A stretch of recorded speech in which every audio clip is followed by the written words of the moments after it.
$10 was all that stood between Elias Dust Mercer and sleeping under the stars again. But it was also the price of a cursed ranch that no one else would touch, in a territory where land was worth killing for. Something that cheap usually came with problems that money couldn't solve and bullets couldn't cure. Dust rode into town on a horse that was more bones than muscle. His own frame not much better after 3 months of running from memories that followed him like vultures. At 28, he'd already buried a brother, lost a farm, and learned that guilt was a heavier burden than any saddle he'd ever carried. But what he found inside that abandoned ranch would challenge everything he thought he knew about ownership, belonging, and the difference between a house and a home. Because sometimes the most valuable things in life are the ones that can't be bought. And sometimes the people you're meant to find are hiding in the last place you'd think to look. The New Mexico Territory in 1882 was a place where fortunes were made overnight and lost just as quickly, where silver strikes could transform desert wasteland into booming towns, and where abandoned claims littered the landscape like broken dreams. The town of Bitter Creek had seen better days. Its main street lined with businesses that served the steady stream of prospectors, drifters, and desperate men who moved through the territory like tumbleweeds. The ranch that Jeff the old-timer was so eager to sell sat 15 miles north of town, in a valley that local Apaches considered sacred, but white settlers viewed as worthless, too remote for easy access to markets, too dry for reliable farming, too isolated for safety. But isolation had its own value for men who needed to disappear, and cursed land often stayed empty long enough for someone to make a fresh start, assuming they could survive whatever had driven away the previous owners. Dust had earned his nickname in the Kansas wheat fields, where he and his younger brother Tommy had worked their father's farm until drought and debt drove them west. Tommy had been everything Dust wasn't: optimistic, trusting, quick to see the good in people even when experience suggested otherwise, when they'd partnered with a mining outfit in Colorado. Tommy had insisted on trusting their business associates despite Dust's warnings about their character. The cave-in that killed Tommy hadn't been an accident, but proving murder and surviving the aftermath were different problems entirely. Dust had chosen survival, and the guilt of that choice had been eating at him ever since. 3 months of running had reduced Dust's resources to almost nothing. His horse was dying slowly, his supplies were nearly exhausted, and his 304 iPhone represented everything he had left in the world. He'd been avoiding towns, avoiding people, avoiding anything that might require him to explain who he was or where he'd come from. But a man couldn't live indefinitely on jerky and stream water, and winter was coming whether he was ready for it or not. The prospect of a ranch, even a cursed one, offered shelter and the possibility of starting over in a place where no one would ask questions about his past. What set Dust apart wasn't his skill with weapons or his knowledge of farming, though both were considerable. It was his ability to see potential where others saw only problems, to look at broken things and understand how they might be fixed. Years of making do with limited resources had taught him to value function over appearance, to find solutions that didn't require money or equipment he couldn't afford. This practical optimism had kept him alive through hard times, but it had also made him vulnerable to the kind of hope that could be dangerous in a territory where survival often depended on expecting the worst from every situation. The discovery of Tayanita in his newly purchased ranch represented more than just an unexpected complication. It was a confrontation between two different concepts of ownership that could only be resolved through understanding or violence. Dust's legal claim to the property was legitimate by territorial law, but Tayanita's presence suggested deeper connections to the land that transcended white man's paperwork. More dangerous than their immediate standoff was the larger conflict brewing around the property. Jeff's eagerness to sell for such a low price hinted at problems that went beyond superstition or inconvenience. The ranch's location, the water source it contained, and the interests of men like Vernon Pike created a situation where legal ownership might matter less than the ability to defend what you claimed. For both Dust and Tayanita, the ranch represented something they desperately needed: sanctuary from pasts that haunted them, a place to rebuild lives that had been shattered by circumstances beyond their control. But sanctuary was only valuable if you could keep it. And both of them carried the kind of burdens that attracted trouble, like blood attracted wolves. But as Dust approached his $10 investment with hope for a fresh start, he was about to discover that some properties come with occupants who have their own ideas about ownership, and some conflicts can't be resolved with money or legal documents. The fresh horse tracks in the dirt outside his newly purchased ranch should have sent Dust riding back to town.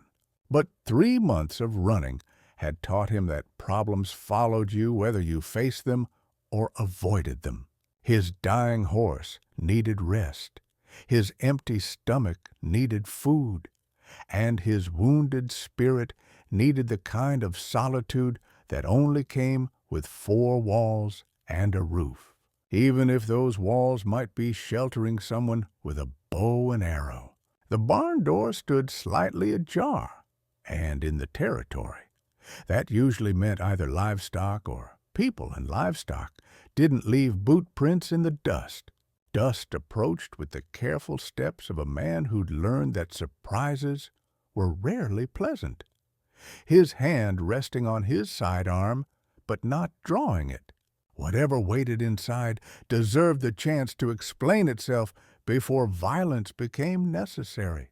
When Tayanita stepped from the shadows with her arrow nocked and aimed at his heart, Dust found himself facing not just an unexpected occupant, but a woman whose scarred face and fierce eyes told stories of survival that made his own troubles seem manageable by comparison. Her declaration that this was her home carried the absolute conviction of someone who'd fought for every inch of safety she'd ever known. The standoff that followed was electric with tension, 2 desperate people claiming the same sanctuary, each with legitimate reasons for needing it, neither willing to back down without understanding what they were giving up. But something in Tayanita's stance, the way she held her weapon with professional competence while keeping her finger off the trigger, suggested she was prepared for violence but hoping for something better. The negotiation that followed was unlike anything Dust had experienced in his years of business dealings and frontier disputes. Tayanita wasn't interested in money or alternative locations. This specific place held meaning that transcended practical considerations.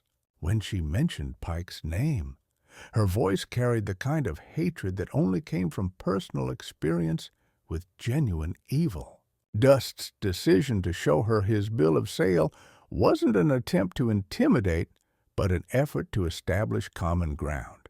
They were both here because they needed sanctuary, both running from pasts that had left them damaged but determined to survive. The legal document proved his right to be here, but her presence proved that rights on paper meant little without the strength to enforce them.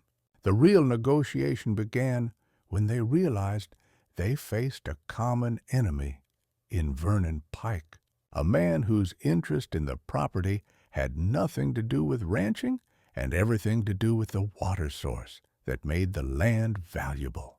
Tianita's explanation of her banishment punishment for showing mercy to a captured enemy revealed the same moral conflict that had driven Dust into exile. Their shared guilt created an unexpected foundation for cooperation. Both had made choices that haunted them. Both had lost family because of those choices, and both needed redemption that could only come through proving they were capable of doing better when given another chance. The ranch became more than just shelter. It became their opportunity to build something worth defending. Tianita's willingness to share the hidden spring represented more than just practical cooperation. It was a gesture of trust that acknowledged Dust's potential as an ally rather than just another threat to be managed. The spring itself was breathtaking, a natural wonder that explained both Pike's interest and the Apache reverence for this particular piece of land. Standing beside the clear, cold water, Dust understood that he'd stumbled into something larger than a simple real estate transaction. This wasn't just about two outcasts finding shelter. It was about protecting something sacred from those who would destroy it for profit.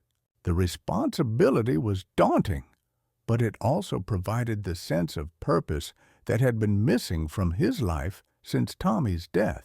The division of the ranch house was handled with the practical efficiency of people who understood that survival sometimes required uncomfortable compromises. Tianita's acceptance of his presence came with conditions and warnings that made it clear she expected trouble.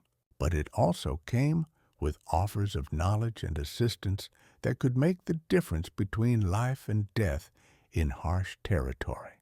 Their first evening together was marked by shared nightmares and mutual understanding that some wounds took longer to heal than others. But it was also marked by the quiet satisfaction of knowing that neither of them would face whatever came next alone. Because building trust between two people who'd learned to expect betrayal was only the first challenge. The real test would come when Pike discovered that his carefully laid plans had been disrupted by a $10 purchase and a woman who refused to be driven away again. The first test of their unlikely partnership came with the daily realities of sharing space and resources. Dust's attempts at ranch repairs revealed his limitations. He understood farming and basic construction. But desert survival required knowledge he'd never needed in Kansas. Tianita's expertise with local plants, weather patterns, and potential dangers proved invaluable. But teaching someone else required a level of communication that challenged both of them.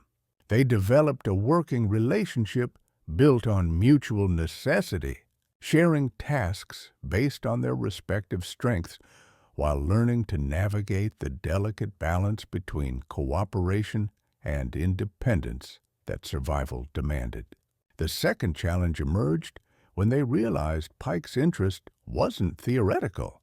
He was actively scouting the property, testing their defenses, and gathering intelligence for whatever move he planned to make. Dust spotted rider sign around the property perimeter, evidence of systematic surveillance that suggested professional planning rather than casual interest. Tianita recognized some of the tracks, identifying men she knew from her tribal conflicts, mercenaries who sold their services to whoever paid best. The knowledge that they were being watched transformed every daily activity into a potential security risk, forcing them to work together with the constant awareness that their enemies were learning their routines and weaknesses. The third escalation came with Pike's direct approach, not the violent assault they'd been expecting, but a business proposition delivered with the kind of polite menace that was more threatening than outright hostility. His offer to buy the ranch for 10 times what Dust had paid seemed generous until they understood the implicit threat behind it. Pike's casual mention of territorial justice and his confidence in eventual success revealed a man who'd used intimidation and violence to get what he wanted before. Dust's refusal to sell marked them as enemies rather than obstacles, transforming their situation from defensive preparation to active resistance against a man with resources they couldn't match. The pressure intensified as Pike's influence throughout the territory became apparent. Supply runs to town revealed that merchants had been warned against doing business with the ranch, that rumors were spreading about Dust harboring a dangerous Apache and Tayanita corrupting a white man with savage ways. The economic isolation was designed to starve them out without resorting to direct violence that might attract unwanted attention from territorial authorities. More insidious was the legal pressure Pike applied through corrupt officials. Marshal Rudd's visits became more frequent and pointed, each one carrying veiled threats about harboring fugitives and interfering with legitimate business interests. The marshal's willingness to overlook legal irregularities in Pike's operations while scrutinizing every aspect of Dust and Tayanita's activities revealed the depth of corruption they faced. The psychological pressure was equally damaging. Both Dust and Tayanita carried guilt from their pasts, and Pike's agents were skilled at exploiting those vulnerabilities. Whispered suggestions that Dust was dishonoring his dead brother by associating with savages, that Tayanita was bringing further shame to her already dishonored family, that their alliance was doomed to end in betrayal and death. These attacks on their self-worth were designed to break their resolve before physical confrontation became necessary. The constant pressure forged Dust and Tayanita into something stronger than either had been alone. Dust discovered that leadership meant more than just making decisions. It meant taking responsibility for consequences that affected others, standing firm when retreat would be easier, and finding strength in principles rather than just survival instincts. Teaching Tayanita about legal documents and territorial politics helped him understand how much he'd taken for granted about citizenship and rights. Tayanita, meanwhile, learned that exile didn't have to mean isolation. Her partnership with Dust proved that trust could be rebuilt after betrayal, that alliances could be based on mutual respect rather than tribal obligation or family duty. She began to see her banishment not as punishment, but as liberation from expectations that had never quite fit her nature. Freedom to choose her own path rather than accepting the one others had laid out for her. Their relationship evolved from desperate cooperation to genuine partnership as they learned to rely on each other's strengths while compensating for each other's weaknesses. Dust's legal knowledge and territorial connections balanced Tayanita's survival skills and cultural insights. More importantly, they discovered that protecting something together created bonds stronger than shared danger or mutual convenience. The warning signs accumulated like storm clouds gathering over desert peaks. Pike scouts became bolder, approaching closer to the house, testing response times and defensive capabilities.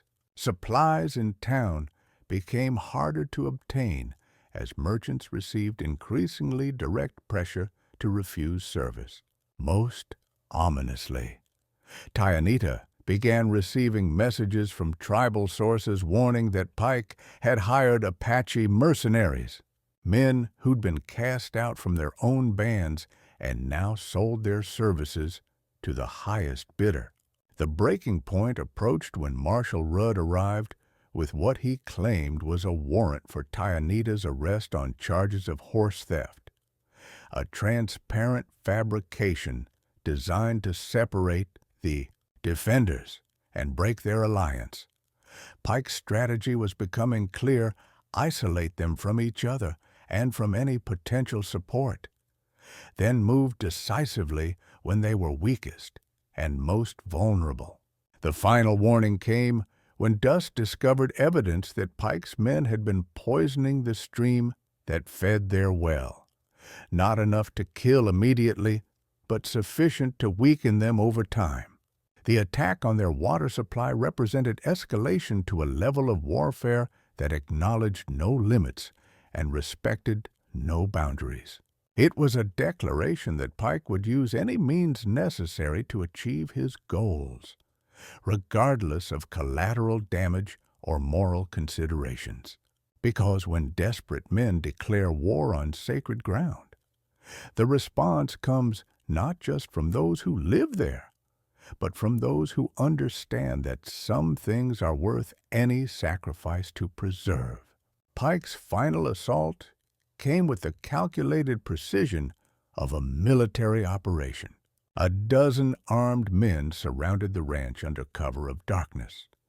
While Marshal Rudd approached with his fraudulent warrant and official authority, the strategy was elegant in its simplicity, legal intimidation backed by overwhelming force, designed to make resistance seem both futile and unlawful. But the real catastrophe wasn't the number of enemies or the corruption of territorial law. It was the moment when Dust realized that fighting back would almost certainly mean death for both him and Tyanita. Pike had brought enough firepower to reduce the ranch house to rubble, enough legal cover to justify any violence that followed, and enough confidence to suggest this confrontation was the culmination of months of careful planning. The sight of Marshal Rudd reading his fabricated warrant while Pike's men positioned themselves for assault drove home the fundamental injustice of their situation. All the moral authority, all the legal rightness, all the sacred significance of the spring meant nothing against superior numbers and corrupt officials willing to abuse their power for profit. Worst of all was the knowledge that Pike's victory here would extend far beyond this single property. Success would embolden similar tactics throughout the territory, proving that violence and corruption could triumph over law and justice whenever the stakes were high enough. The spring would be destroyed, the land would be poisoned, and other sacred sites would face similar desecration because no one had been strong enough to draw a line and defend it. Standing in his doorway with Pike's army arrayed against him, Dust faced the hardest choice of his life. Surrender meant abandoning everything he'd worked to build, betraying Tyanita's trust, and allowing Pike's corruption to triumph. But resistance meant almost certain death for both of them, adding their bodies to the list of people who died trying to do the right thing in a territory where might made right. "You've got 1 minute to send out the squaw and sign over the deed," Pike called out, his voice carrying the casual confidence of a man who'd never been seriously challenged. "After that, we'll come in and take what we need, and you won't like how that goes." The ultimatum was delivered with theatrical precision, designed to demonstrate his control of the situation while providing a final opportunity for Dust to submit without forcing Pike to resort to outright murder. But as Dust looked at Tianita standing beside him, her bow ready and her face calm despite the impossible odds they faced, he realized that some choices transcended practical considerations. She'd already lost everything once for showing mercy to an enemy. Now she was prepared to die rather than be taken by those who'd shown her none. Her courage shamed his caution and reminded him that redemption sometimes required risking everything you'd gained to protect what truly mattered. The moment of decision crystallized when Dust understood that survival without honor was just another form of death, that living with the knowledge he'd abandoned Tianita and the spring would poison whatever years remained to him. Tommy had died because Dust hadn't been willing to fight when fighting mattered most. He wouldn't make that mistake again. Dust's response to Pike's ultimatum was quiet, but absolute. This is our home, and we're not leaving. The words carried weight beyond their simple meaning, acknowledging that he and Tianita had become family in the way that mattered most people who chose to stand together when the world tried to tear them apart. But even as Dust spoke his defiance, the impossible happened. From the ridge overlooking the ranch, war cries echoed through the night air as Apache warriors appeared like avenging spirits, surrounding Pike's men with the silent efficiency of people who'd been hunting these specific enemies for months. The tactical situation reversed instantly as Pike's dozen became the outnumbered force. Caught between the ranch they'd intended to assault and hostile high ground they'd failed to secure, Tianita's smile was fierce and satisfied as she watched her father lead the charge down the slope. Her message to the tribal council hadn't been a plea for help.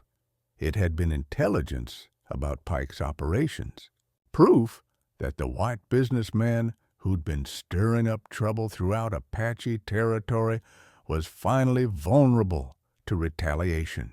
The sacred spring had provided the perfect lure to draw Pike into a trap that tribal justice had been preparing for months. The battle was brief and decisive. Pike's hired guns were professionals, but they'd been hired to intimidate and murder, not to fight experienced warriors on terrain that favored mobility over firepower. Within minutes, half of Pike's force was down, and the rest were throwing down their weapons in surrender. Because sometimes justice comes not from the law, but from older authorities who remember that some crimes can only be answered with the kind of consequences that make men think twice before repeating their mistakes. The aftermath of the Apache intervention created a new kind of tension as Dust found himself caught between gratitude for the rescue and uncertainty about what price would be demanded for tribal assistance.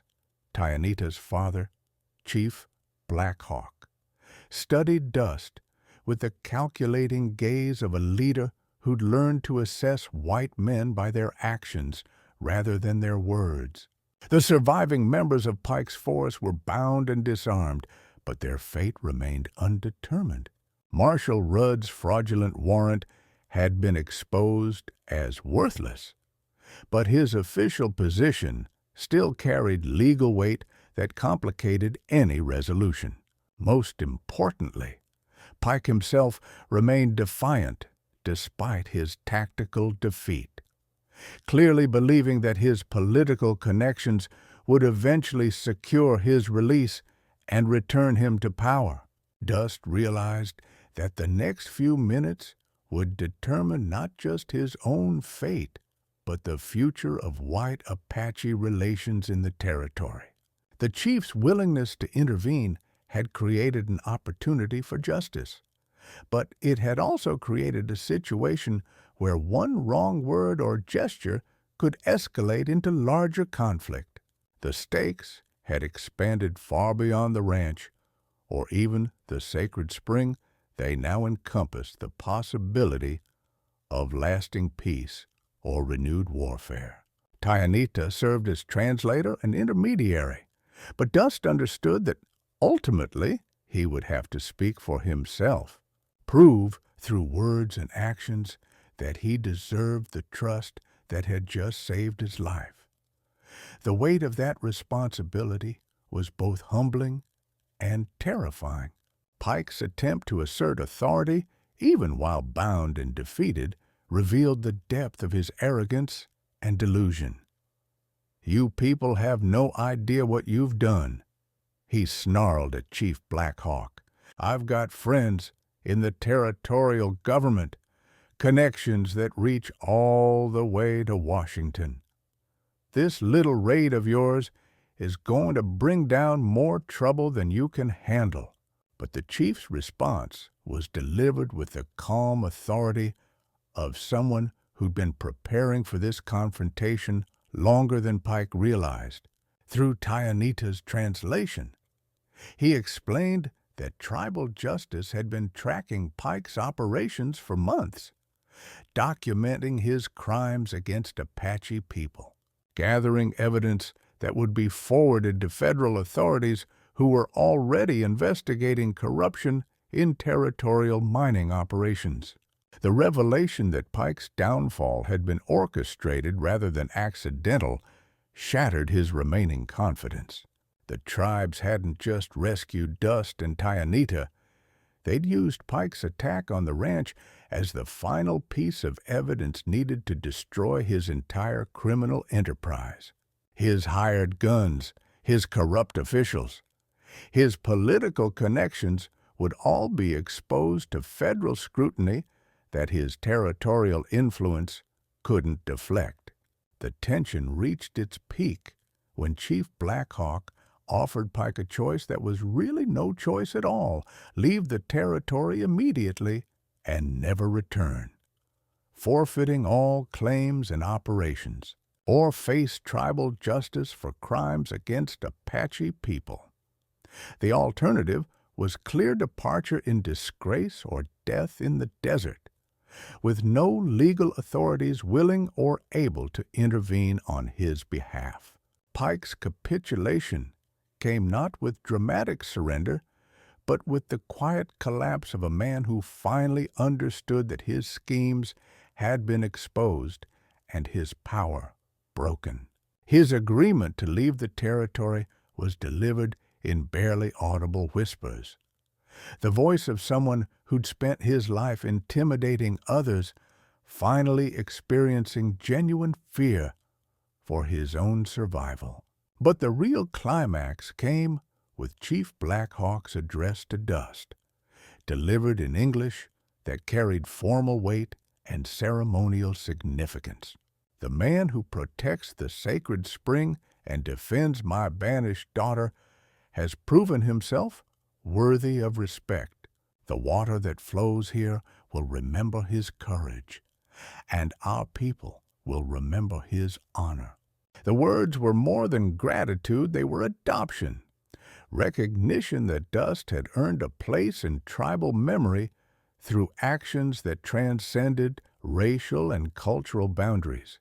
The chief's formal acknowledgment that Tianita's banishment had been based on incomplete understanding added another layer of resolution, restoring her status while validating the choices that had led to this moment. The complication came when Marshal Rudd attempted to assert territorial authority over the situation, demanding that all Apache fighters be arrested for attacking federal law enforcement. His fraudulent warrant had been exposed, but his badge still carried legal weight that could create problems for everyone involved.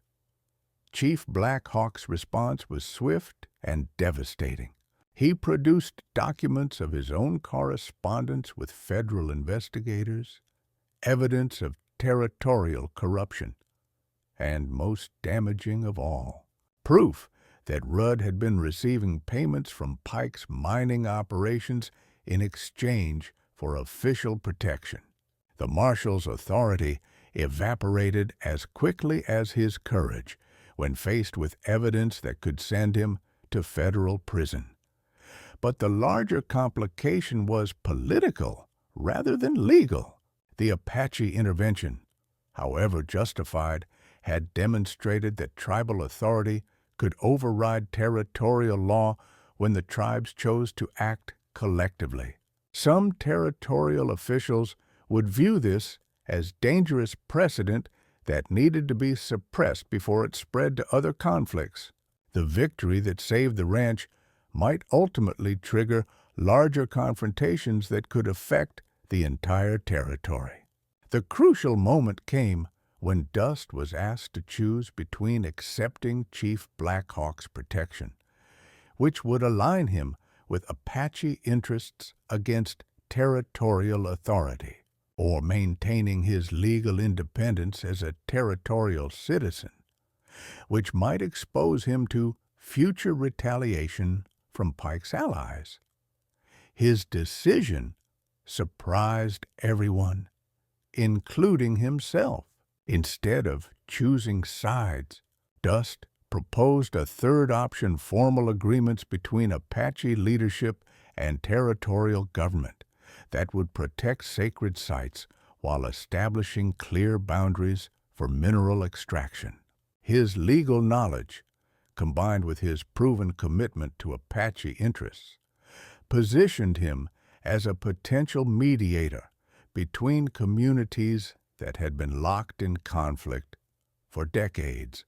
The proposal required Chief Black Hawk to trust territorial justice despite years of broken promises, and it required territorial officials to acknowledge Apache rights they'd spent decades trying to eliminate.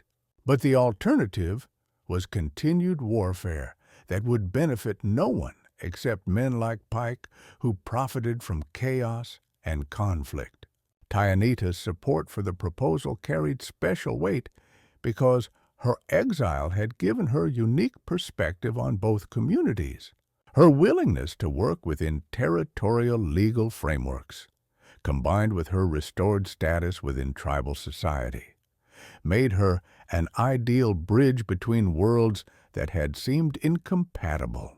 The breakthrough came when Chief Black Hawk agreed to try Dust's diplomatic approach, partly because military victory had strengthened the Apache negotiating position, and partly because Tyanita's advocacy carried moral authority that couldn't be ignored. The chief's formal adoption of Dust as a tribal brother created legal complications that actually helped the negotiation process. Territorial officials found it harder to dismiss concerns raised by someone who carried both citizenship and tribal status. Pike's forced departure eliminated the immediate threat, but more importantly, it demonstrated that corruption could be challenged successfully when different communities worked together. The evidence gathered against his operations provided leverage for broader reforms that would protect other sacred sites from similar exploitation. The sacred spring became a symbol of what could be accomplished through cooperation rather than domination. Federal investigators used the documented crimes as precedent for establishing new protections for native religious sites, while territorial officials gained credibility by prosecuting corruption within their own ranks.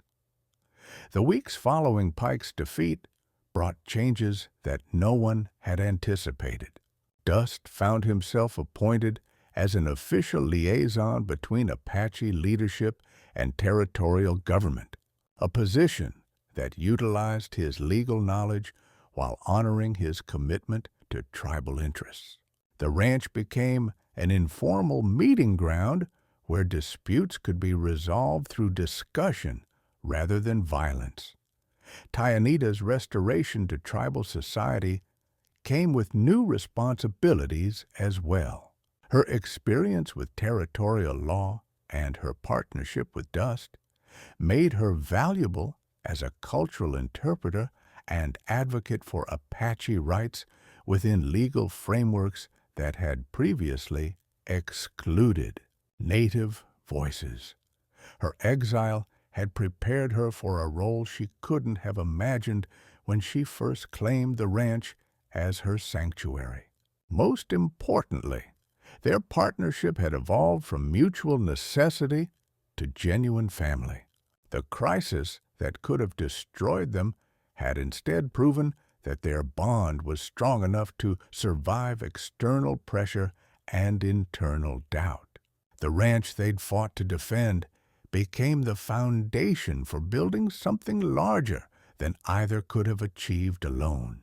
Because sometimes the greatest victories aren't won by defeating enemies, but by creating new possibilities that seemed impossible before ordinary people decided to choose cooperation over conflict and hope over fear.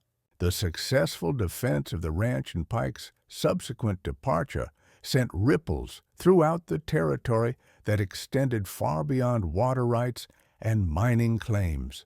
Word spread quickly through both native and settler communities about the partnership that had challenged corruption and won, proving that cooperation between different peoples could achieve what neither could accomplish alone.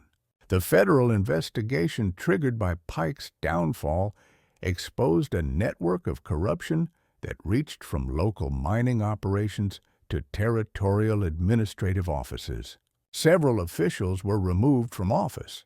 New oversight procedures were implemented, and policies were established to protect sacred sites from commercial exploitation. The precedent set at the ranch became a template for resolving similar conflicts throughout the Southwest. Dust's appointment as territorial liaison created an official channel for addressing grievances that had previously been ignored or suppressed. His unique position, legally a territorial citizen but culturally adopted into Apache society, gave him credibility with both communities that traditional diplomats lacked.